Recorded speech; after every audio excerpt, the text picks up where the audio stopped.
जय श्री श्याम प्यारे भक्तों।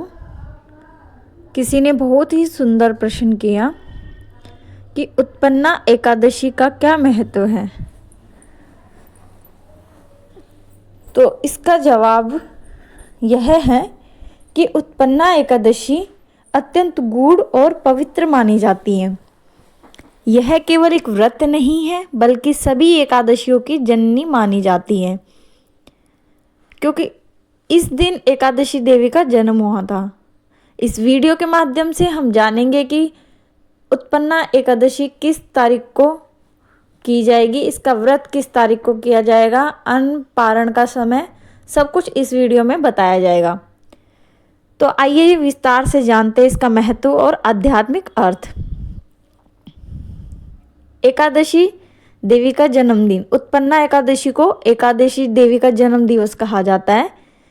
इस दिन भगवान विष्णु के शरीर से एक दिव्य तेजस्विनी कन्या का प्रकाट्य हुआ था, जिन्होंने मूर नामक दानव का वध किया था। इसलिए यह दिन सत्य और असत्य पर विजय का प्रतीक है।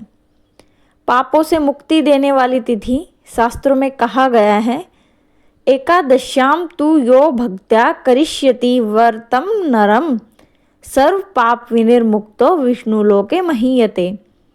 अर्थात जो व्यक्ति इस दिन श्रद्धा से व्रत करता है वह सभी पापों से मुक्त होकर भगवान विष्णु के धाम को प्राप्त करता है।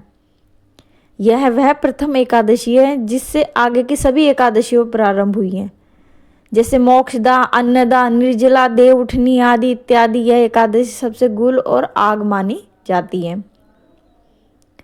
व्रत रखने का आध्यात्मिक लाभ क्या होता है इसमें?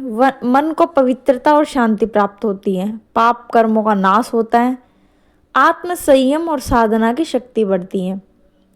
भगवान विष्णु की कृपा से जीवन में सुख, धन और मोक्ष की प्राप्ति होती है। लोक कल्याण और धर्म रक्षा का प्रतीक। जब भगवान विष्णु विश्राम में थे और अधर्म बढ़ रहा था, तभी एकादशी देवी प्रकट हुई। यह दर्शाता है कि धर्म और भक्ति कभी नष्ट नहीं होते, वे समय आने पर स्वयं रक्षा करते हैं।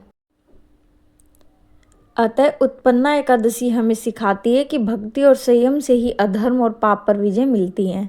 यह दिन आत्मशुद्धि, उपवास और प्रभु स्मरण का श्रेष्ठ अवसर है। उत्पन्ना एकादशी का मुख्य समय। भारत में के अनुसार एकादशी तिथि प्रारंभ 15 नवंबर 2025 को हो जाएगी। लगभग 12 बजे के आसपास दोपहर के ये आएगी और एकादशी तिथि की समाप्ति जो है वो 16 नवंबर 2025 को है, यानी अगले दिन इसकी एकादशी की समाप्ति है और यह 2:37 सुबह तक रहेगी। और पारण का जो शुभ समय 16 नवंबर को वो रहेगा हमारा 1 बजकर दोपहर के जो 1 बजे से 3 बजे तक। पारण अर्थात आप उपवास जो है 1 बज के 3 बजे तक, 1 बजे के और 3 बजे के बीच में कभी भी खोल सकते हैं। ये दोपहर का टाइम है और समाप्ति ये सुबह मॉर्निंग में ही हो जाएगी।